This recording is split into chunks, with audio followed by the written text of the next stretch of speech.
Start the meeting. Okay, welcome to the Transportation Committee meeting of March 26th. We'll do introductions. I'm Scott Diener, council member number 3. Mark Trenary, council member. Heidi Fenton, council member. Rob Butansu, mayor. Nick Bond, community development director. Dennis Ryan, Public Works Director. Chris Hammer, City Engineer. And Noah Crocker, Finance Director. Okay, any changes to the agenda? Hearing none, we'll go ahead and start with an update on miscellaneous projects. All right, so going ons here. So right now, KRCC, is going through those meetings with the TransTac. We've been working on the countywide grant applications for surface transportation funding. The city has submitted its screening form, and that's been accepted. And we'll be submitting a grant application for Bethel Phase 4, the Bethel Lund Roundabout project. So just to keep you in the loop. Wow. What are the preliminary estimates on that? About $4.5 million, all said. We should do it right away. That seems like a great deal. Yeah, just know that it's going to be, they only let you do one phase at a time. So we start with design, then we'll move into 2 years later, we move into right of way, and 2 years after that, we may be able to secure some construction funding. So that's today's money, $4.5 million. Pottery, some other announcements on projects. The Pottery non-motorized project is scheduled to start on April 3rd. So I think that's next week already. We received bids on our Bethel Phase 5A, or the Lincoln Mitchell Roundabout project. The apparent low bidder is Miles Resources, which is the same contractor that's working on Pottery. And their number is $1,089,000, and then that's below the engineer's estimate of $1,191,000. So that's good news. Doesn't always happen that way. Chris, what project were you speaking to? I'm sorry, I was taking notes and I didn't catch the name of the project. Last project. The Lincoln and Mitchell Roundabout. Oh, okay, got it. So you may recall that we're having to phase that. We're doing the state funded first, and then as soon as we can get our NEPA permit, we can proceed with the remaining portion of the work there. Yep. Okay. Chris, when does that work potentially start? Once or before? That'd be 26. Would be my early start for the construction for the 26th of this month. Oh no. Okay, you're talking about the first phase. I was skipping to the second phase. So that will be probably as early as May. Okay. We still have to coordinate a little bit before we issue notice to proceed with PSE to make sure they're on track, so we don't get ahead of ourselves with the work that has to be coordinated. And the school district and their buses. We have been reaching out to the school district and then transit as well, GetSAP Transit. And then the other thing to report is that we've begun work on the SR 166 Bay Street reconstruction, the design work. We were able to get the go-ahead to spend the federal dollars and are proceeding with that as of a week or two ago. Are those the roundabouts on Blueberry and? No. Oh, it's not. It's the rebuilding Bay Street from Geiger to Frederick. We're right in front of the community center and the Banks project. So we're under design now on that. So that's the big stuff I have to, or the big items I have to report this time around. We should probably save time on the agenda for we've got a pretty full agenda. Okay, are we on to the next agenda item, McCormick Woods traffic calming?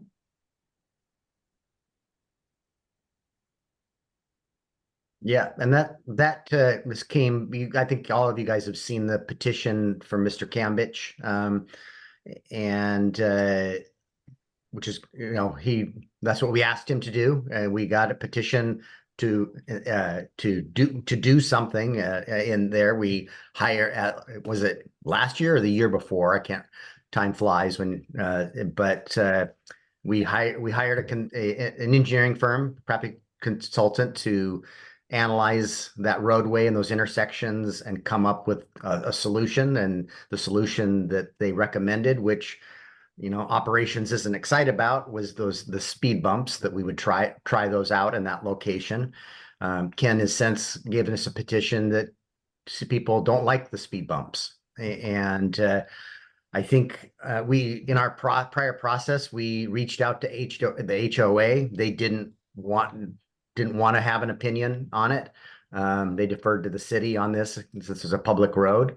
I think that we should probably do some extensive outreach at this point. And I would probably recommend that we use our consultant to do a survey and maybe work with Public Works or Nick's staff, since they're probably more versed at this, and have a QR code on a postcard that's mailed to all of the homes in that vicinity of that, and ask that, you know, to complete a survey, so that we can get a better handle on, you know, we know that some people want them and some people don't, and what are I just hate to go rip them out now, even though that's what operations would like. They really don't want them there from a road maintenance standpoint, but we did install them, and if we rip them out, there's people that are going to be unhappy. So I think we need to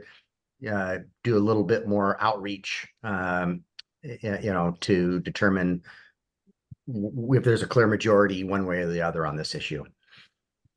So Rob, one of the underpinnings of that prior effort by, I can't remember his name, Brian, anyways, was safety to the residents that are immediately around the speed tables. Mm-hmm. And so, you know, if there's a way to weight that survey so that those who live around that, I think that's important to do, because this was about their safety and not necessarily as much about passerby's safety.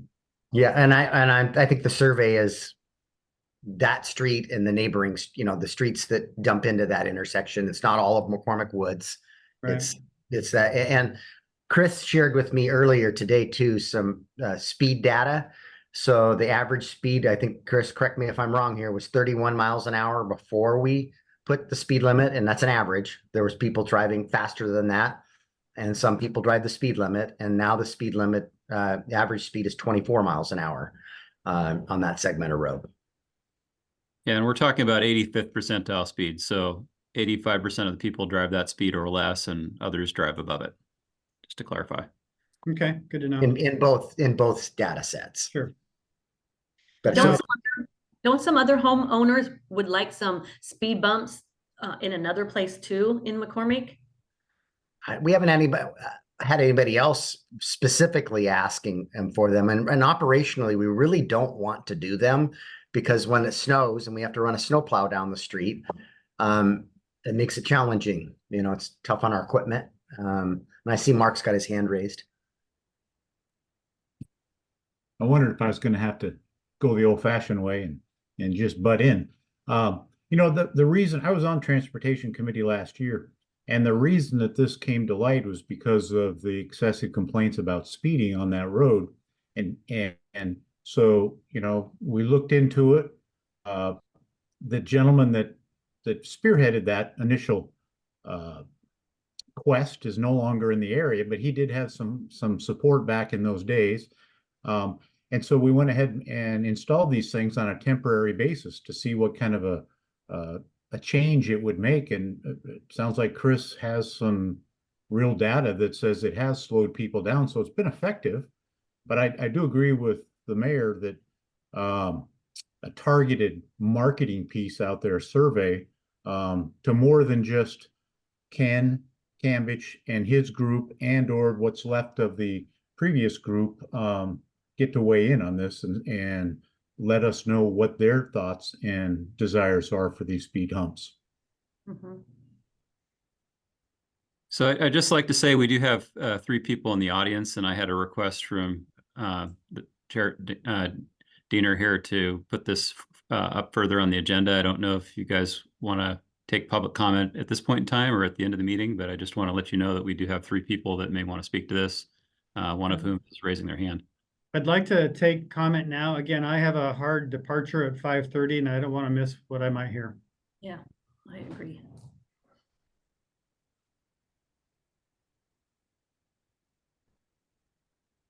Recognized one of the members of the public here.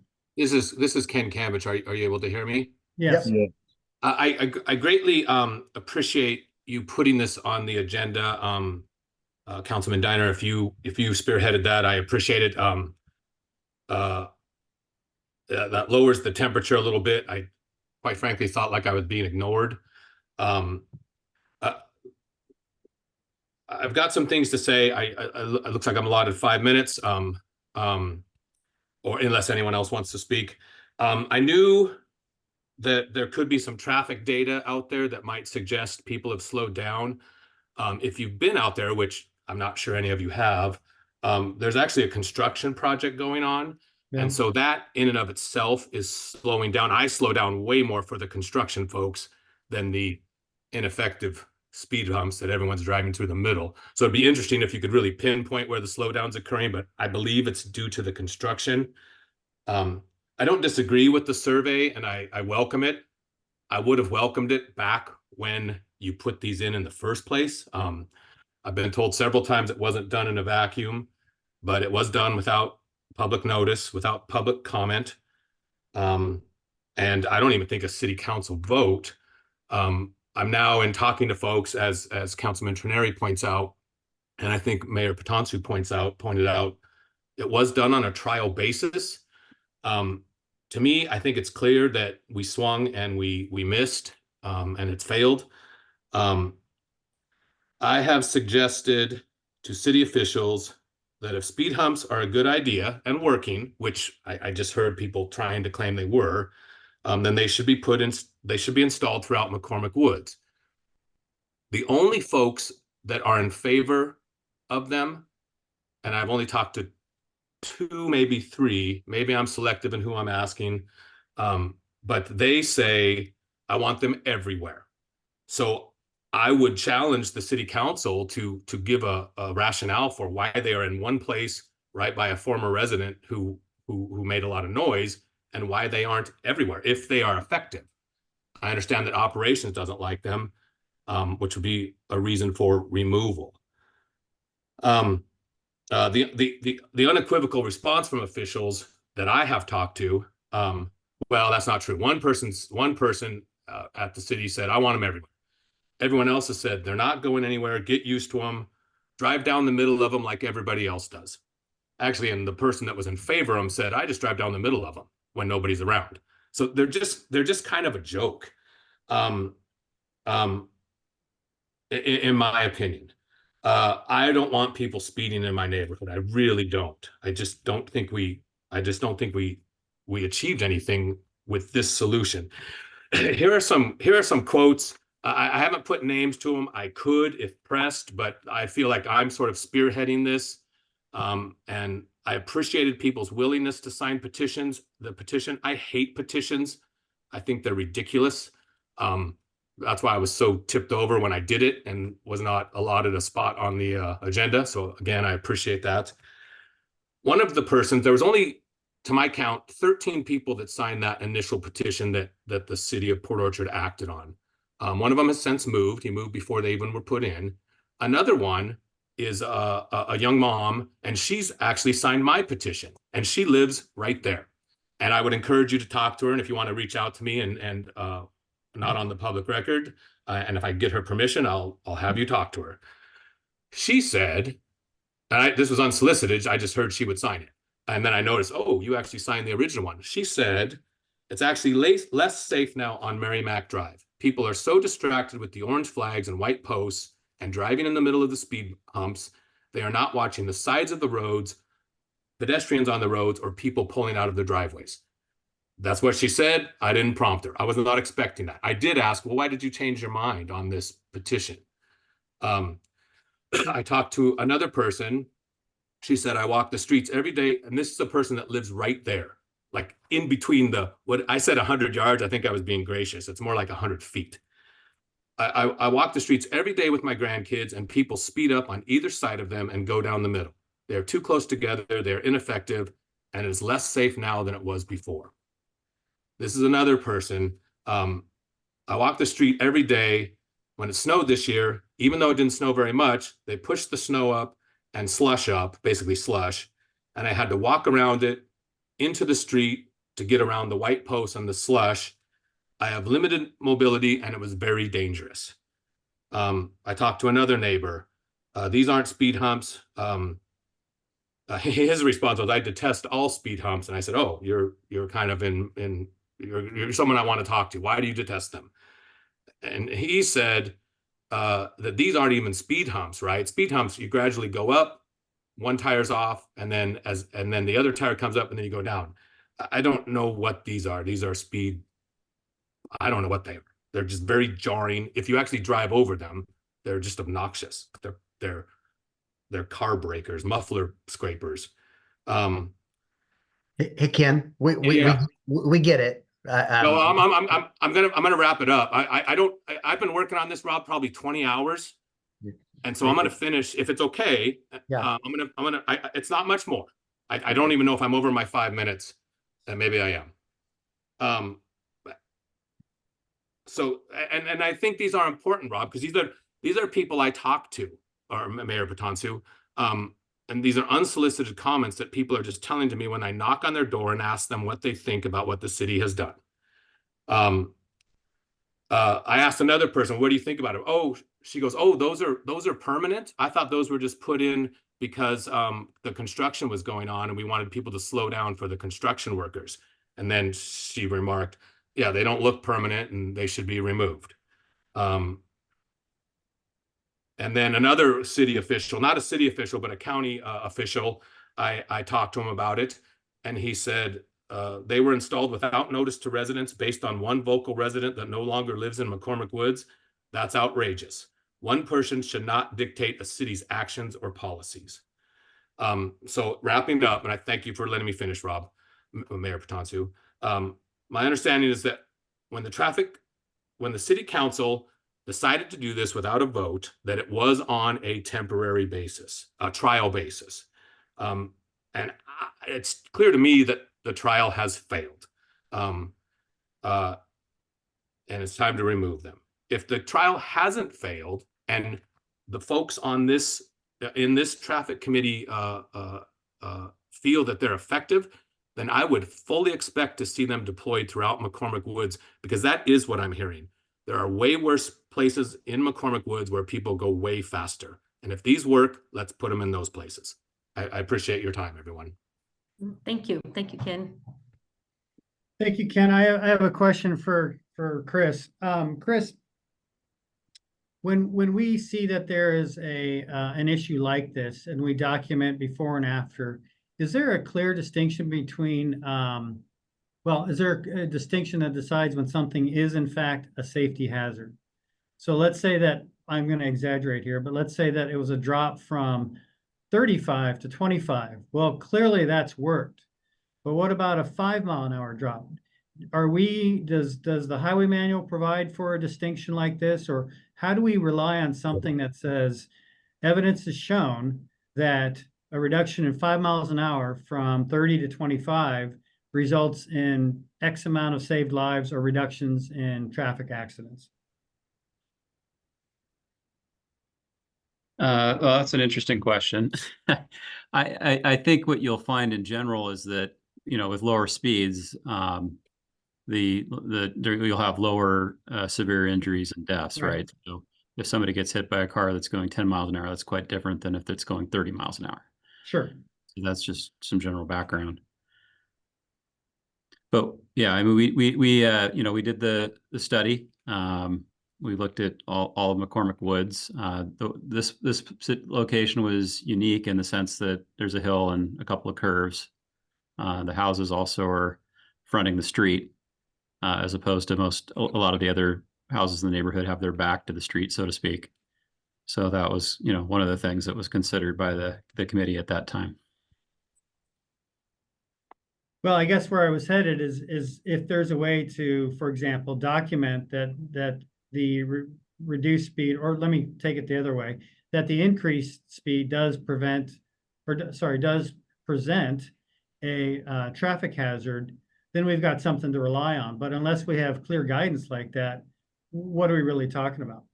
And so that's what I would appreciate more discussion of at some point, not necessarily now.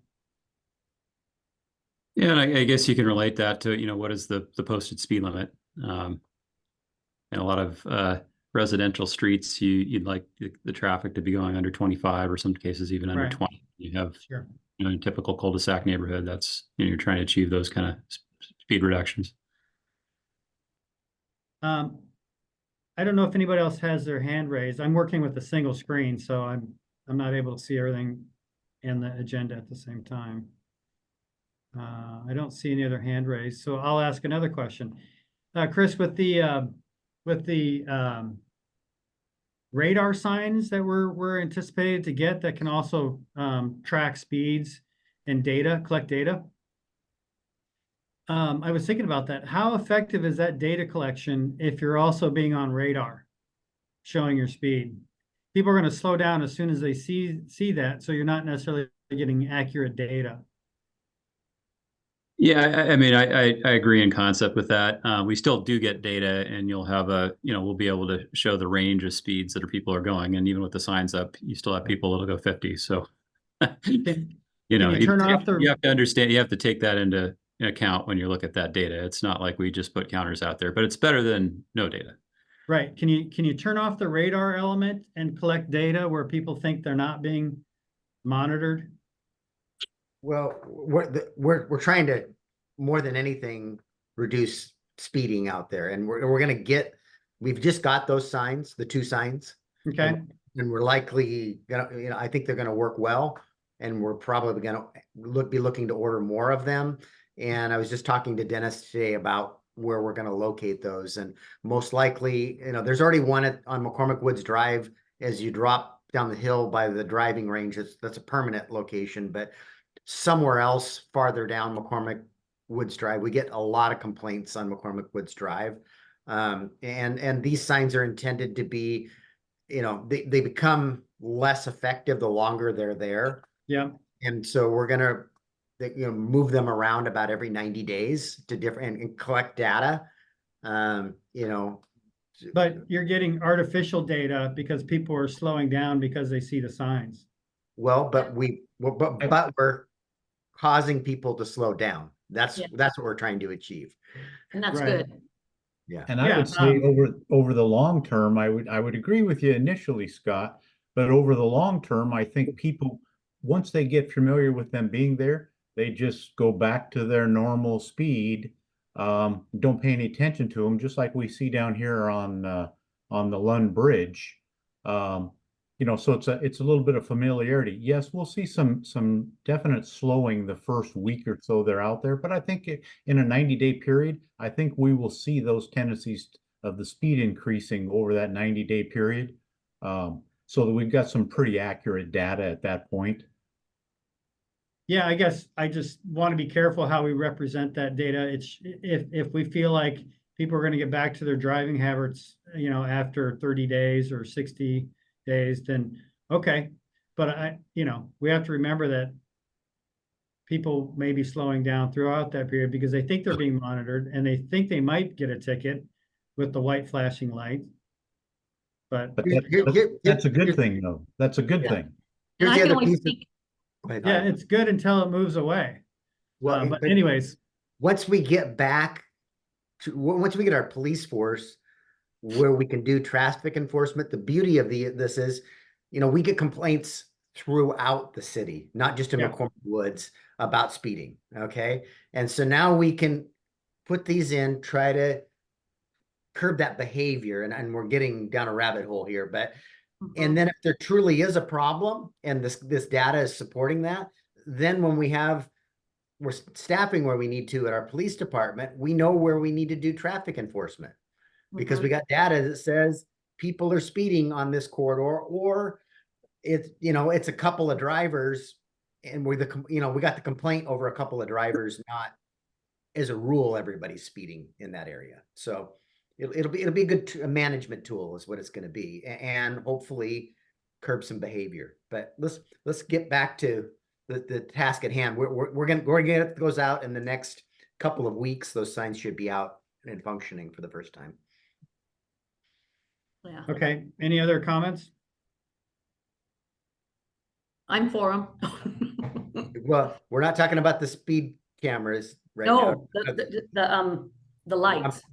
Yeah, that's we're doing that. Yeah, yeah. Are you comfortable with what I proposed? As far as a targeted mailer, with a postcard with a QR code, and hopefully we can get more than 13 or 15 people to weigh in on whether they want these speed bumps or not. Because I appreciate the work that Ken's put into this, but I know if we just went out based on Ken's survey and ripped them out, we're going to hear from the other people that, well, why'd you do that? And so I'd like to have something more, something more than 15 people, or Yeah. I hope to hear from 50 to 100 people, I would hope. Yeah, and I'll also point out that Ken, I think, is correct in that if you're cool and you don't have a wide car, you can transit between the speed tables. I tested it in my wife's car, which is not as wide as my truck. And if you hit it just right, you miss the speed table. And I suspect that probably is occurring. Mhm. Might even be a bit of a challenge for some young male drivers in the area. Okay, all right, I think we can move on to Eagle Crest. No parking signs? Okay, I guess I can start there.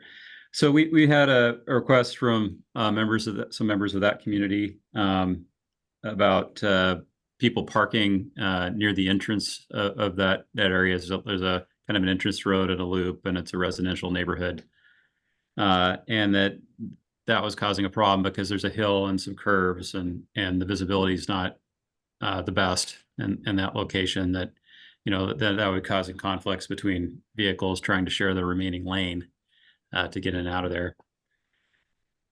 So that's the essence of the issue. Dennis and I went and took a look at it. We had our sign expert take a look at it. We got a recommendation to sign it, no parking, just on that kind of first leg of the entrance, which is in that area with the reduced sight lines or the limited sight lines. And that's we've actually got, we're under the RCWs we can go ahead and just make an administrative decision to do that because it's a safety enhancement. So we just want to make you aware that that's what we're up to. Did you see anything parked there while you were out? I did not see any cars parked when we were out.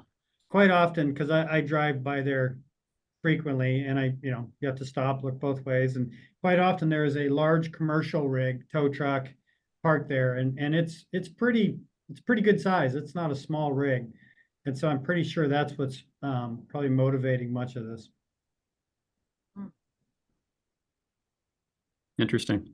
Is that a Yeah. current location that our parking enforcement travels at this point?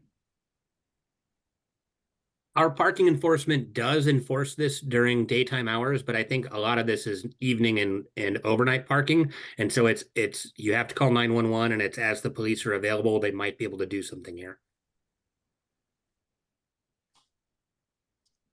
Okay, that seems reasonable. I wondered about that myself when people come up the hill, and a lot of it is coming up the hill to drop off their kids for the bus stop there. So I see that immediate conflict in the mornings. All right, transportation chapter, comp plan. Yeah, thank you. The earlier today, the transportation element was sent out to you, and I apologize. I thought it had gone out with the agenda last week, but when I went to prepare for the meeting today, I realized it hadn't gone out. The city has been working on the periodic update to the comprehensive plan, and we have been taking all of the elements are going to the land use committee, but the transportation element goes to the transportation committee, utilities committee will see the utilities element, and so on. And so this is the transportation committee's opportunity to review the transportation element of the comprehensive plan. And really, this is more of a homework assignment for you at this point than something that I'm expecting you to have feedback for me today. The transportation element is actually the longest and most complex chapter of the entire comprehensive plan. And so my hope is that in the next couple of weeks that you'll be able to look through this document and provide myself or Jim Fisk in the planning department with any feedback that you have. I do want you to keep in mind that this is a work in progress. We have to make the transportation element consistent with other portions of the comprehensive plan, and we are still working on the land use maps and the zoning map, which we actually maintain a traffic model based on our land use assumptions, and that model is still being updated to reflect some of the proposed land use changes from the land use chapter of the comprehensive plan. So the chapter is I would say that there are a lot of mandates in state law, also at the regional planning level, concerning what has to be in our transportation element. One of the key things is that we have to adopt level of service standards for transportation. And so in the city of Port Orchard, we have level of service standards for intersections. We have level of service standards for segments between intersections, and also non-motorized level of service standards. And those are all outlined in this element. Those level of service standards are actually the basis for our traffic impact fee program. And we just are working right now on soliciting a proposal to update the traffic impact fee schedule and study that is the basis for that fee schedule. And so you'll be seeing that contract go to the city council probably in late May or early June. Other mandates that we have on the traffic element come from Puget Sound Regional Council, and they concern things such as the greenhouse gas emissions policy, transportation demand management policies, commute trip reduction policies. And so you will find all of these within this element. The element is outlined in a number of sections that include kind of establishing a vision for the comprehensive plan.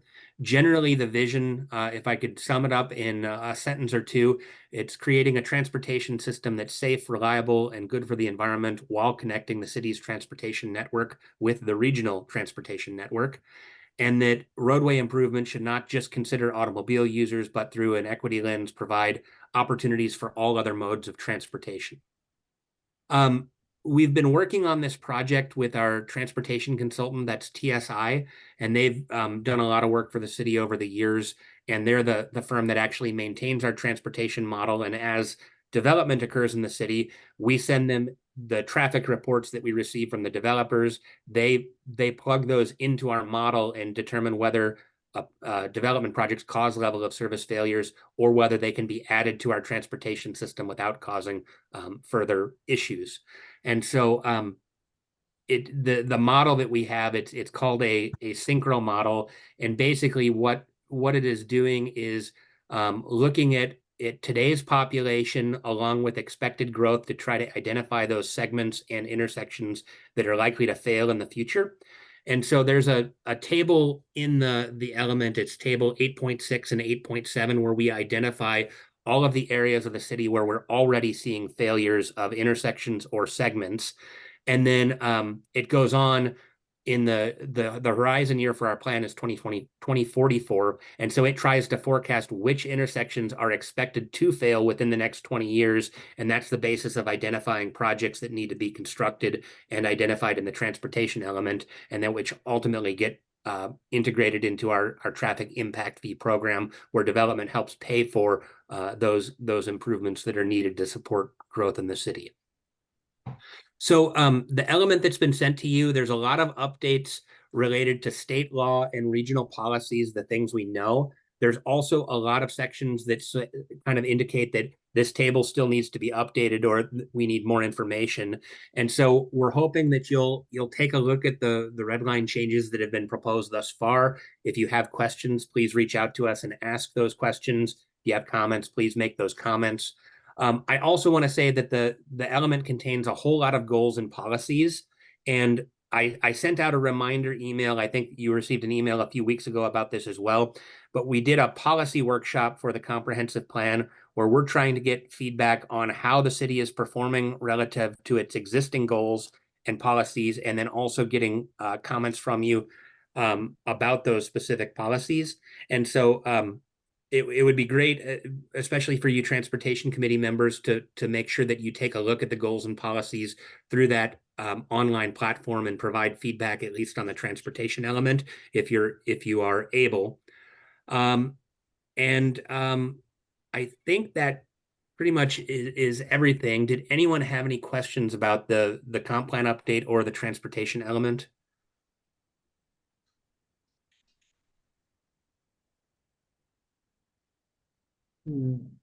Doesn't look like it at this time. Well, Yeah. you will. You will once you read the 104 pages of the document, I'm sure. Mhm. All right, thank you. All right, Bay Street pedestrian pathway.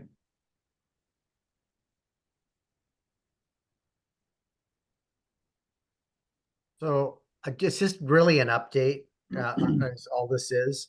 I met with staff today on this. We did get this afternoon, we got the 90% drawings, but they're engineering drawings. They, you know, they had to talk me through them and what I was seeing. And so just wanted to give you, we finally got them. From I think it's Skillings is the design firm, and so the staff needs a week or so to go through them to make sure that we're getting what we thought we were getting, and then the next step after that is to get WashDOT local programs to approve of the plans and we're meeting the specifications that are required for the pathway. So the engineers at WashDOT take a look at them. We'll be once WashDOT gets that, checks that box for us. You guys had a rendering that was shared at the work study of that segment along Bay Street there, before you round the corner. We're going to do a similar rendering there of that next segment in particular in front of Whiskey Gulch. And we owe it to the property owner that they see that rendering first before we take that public. So we're just updating you on where we're at in this process. Major milestone. We got the 90% drawings today, and there's a couple things left to do within that process before we share that rendering with the city council and the public. And of course it goes to, that property owner that's affected needs to see them first. I appreciate that. That's good. Rob, how long will it take for WashDOT approval of our approval of 90%? I'm not as optimistic as our consultant has said, oh, they should be able to do it in a few weeks. That's not our experience. I hope it's no more than a month. Okay. But we're not in control of that. All we can do is give it to them and bug them that, and it's a pretty big plan set. So it's not like somebody's going to look at this in 30 minutes and be done with it. It's a significant piece of work to look at. And I don't know if you caught during the presentation that I think at least I'm interested in seeing what the separation barrier looks like in more detail. As far as what it looks like. Yeah, that's what the rendering will do for us. I think, Chris, you can speak to that. Remember, this is all subject to approval yet by WashDOT. Right. So for the most part, what we're trying to achieve is a 3-foot separation between the pathway. And keep in mind, people aren't going to be riding right on the edge of the pathway. There'll be some distance back from the railings and the edge of the pathway. And there'll also be so you'll transition with a curb at the roadside and then a 3-foot planter strip or buffer. I think Scott's question is to the property side, and it varies from property to property depending on how much right of way there is. I hope it's aesthetically pleasing as well as functional. We've seen lots of examples of functional separations that just don't look good mean, the obvious example, and I know we're not using it, but is a Jersey barrier, completely functional, but looks terrible. I just would like to know with some degree of certainty what it is that's gonna look like, because that's a reflection of us. Yeah, there are no plans to put Jersey barriers up. No, and I know it's- that, but I'm just curious. What Yeah, are the and the guardrail you saw in the rendering probably isn't the treatment either. I've seen cable barriers and other things that, yeah, and to be honest, that's the biggest, particularly those property owners that are sitting up on Perry down to it don't want a Jersey barrier because the sound bouncing back from the cars, bouncing off of that concrete and coming up. So it likely won't be landscaping because of the maintenance requirements. Yeah, You know, but we're going to make it look as aesthetically pleasing as we can, but okay. you know, we can't bankrupt the project either. No.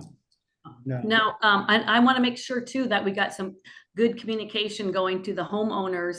And I know that you said the business at the end of the walkway will be able to be first out of the community, but we have to make sure we're communicating too with the homeowners too as well.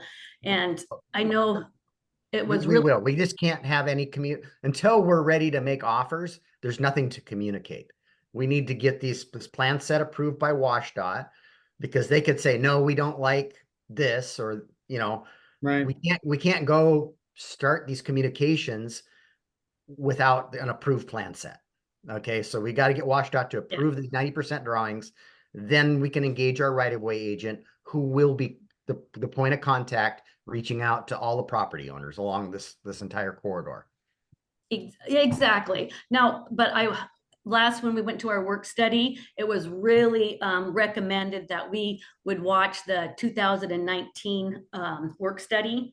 And Mhm. so I was like, I watched it the next day and I took down all kinds of notes. And, one was on there too. It was the walkway was going to be from ferry to ferry, and that changed from pier to pier. And It's the same thing. It's the same thing. It's the ferry dock to ferry dock. yeah. It wasn't Anyway, it said, yeah. Anyway, but and I liked Diener was asking Mark Dorsey, oh, can you change a little bit at the towards the very end of the walkway? And I thought that was, and Dorsey said yes, but it might cost more, do this and that. And then one thing that was read was, it was supposed to be anonymous, but everyone knows who wrote that. But that letter that is still getting put out to this day about it's like it's over a decade and people change their mind. And when that letter was written in 2014, it was to a different mayor, different city councils. And so I feel like it's to be brought up a decade later and it's like it's a golden letter. I just don't agree with that. Heidi, So I would ask you to reread the letter and see if you agree with the tenets of the letter. The letter said the city should be forward thinking. It should be providing for its community. absolutely. All of that but- makes sense. He gets to change his mind on where the project is located, but the background within that letter is still great and what we'd want to hear today. Well, now I hear you, Heidi, but it is a public. no, but let me it's a just finish public right document. there. What my point is when you think of it, forward thinking, the walkway wasn't going to be in his mind 14 feet wide, and he was working with the other mayor back and forth. None of that ever happened, and it wasn't just a small little walkway.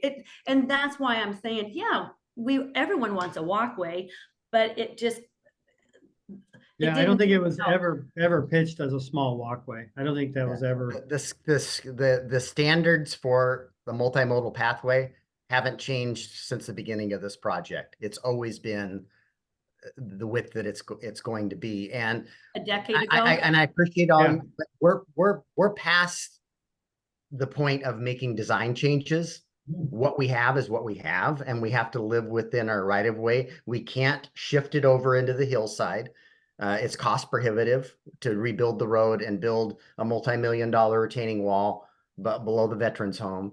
And we can't go on their property, around the front of the building. That was discussed initially. I was in that meeting with the property owner, with Mr. Dorsey, and we were willing to consider that back in, you know, long time ago, 2017, 2018, I can't remember the time frame. But we had concerns about environmental contamination on that site, and we needed to do testing. And we were told the property wasn't contaminated and we couldn't do any testing.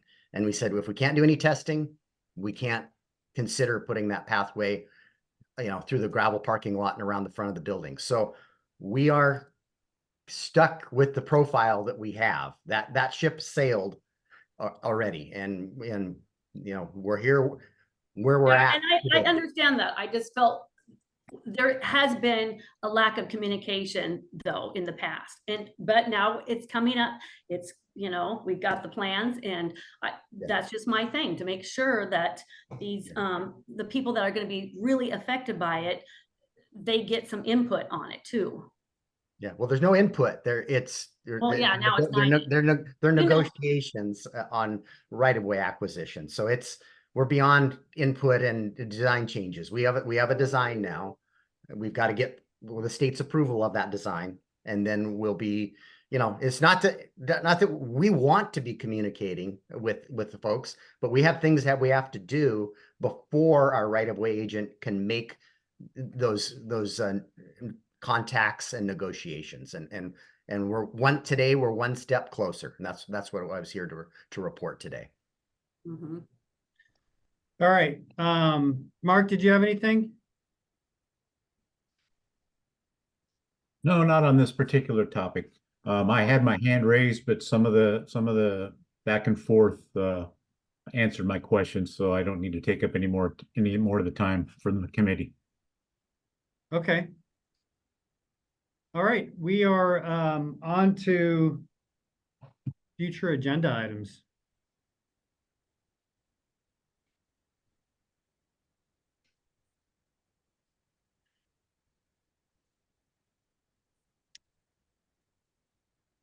So who's taking that? So this is just where is our parking lot for Right. anything we want to consider going forward. And the only thing I really would have to add is we're you know, currently working on this transportation modeling as part of the comprehensive plan, and we'll be updating our tip. And so at some point I'll probably next month I'll bring that back, but it just depends on where we're at with the modeler and the comp plan and the process there. Okay, I'd like to add something. It's not necessarily by implication, meaning it's something we need to act on, but I'd like to know a little bit more about where we are with and I forget what it's called. Every time I forget what it's called, but it is the road sharing project that we had talked about with bicyclists that Port Townsend had implemented as a pilot project. I don't recall what that was called, but we talked about it. I don't know if it was a year ago or so, and we've never heard about any movement on it since. But it seemed like a project that would be good for certain roadways, like. Yeah, we were talking about it in the Forest Park area. I just don't know that we've had the capacity to take on any other initiatives. I know it's something we want to do. Yeah. We've just had tremendous amount of turnover in our engineering department, and Okay. My impression and a massive number of projects we're working on. Yeah, my impression with that program was it required restriping and just an education component to drivers and neighbors. Yeah, But I think that's a pretty good overview. I just add that, you know, we're getting ready to advertise for our design work on the Tremont Phase 2 and 3 project. And we're going to include that in the scope as something that we evaluated, because with that project, we'll be doing a lot of public outreach. Part of what the funding pays for is the study and the outreach. And that's a good opportunity to test the waters on that concept. Okay.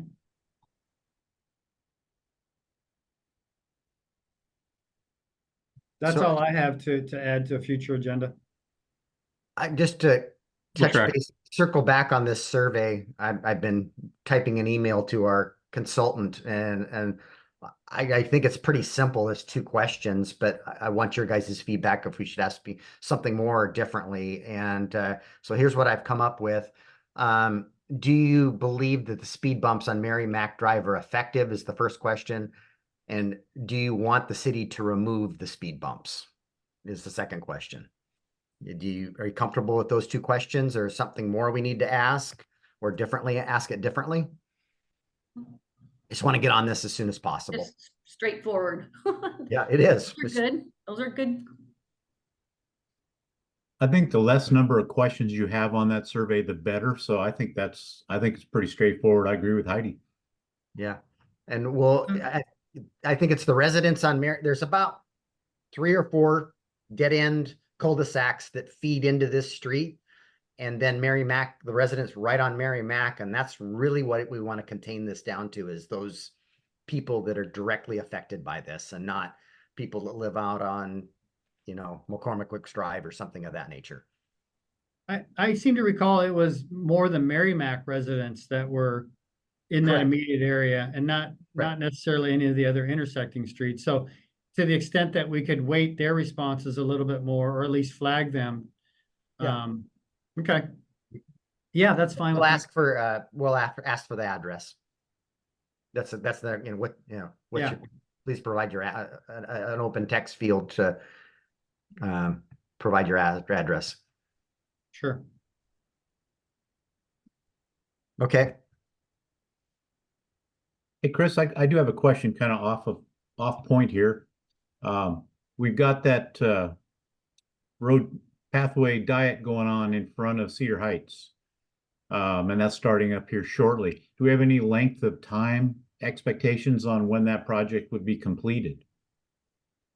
We do. Our goal is to not impact the school next school year. So we're hoping to get a little bit of a early start before school is out this year and complete it over the summer. Okay, so we should be good to go by September 1st, thereabouts, plus or minus? That's the plan. Great, thank you.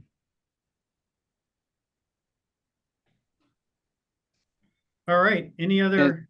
One other, since Councilmember Trenary brought that project back up, I just want to remind the council that we'll have to bring a budget amendment forward to complete the remainder funding for that project. We talked about that about 2 or 3 meetings ago before we awarded the contract, that a budget amendment would be required. So just another reminder, we'll probably bring that forward in June, I would expect. We'll probably cash fund that project up until about then. So just a reminder.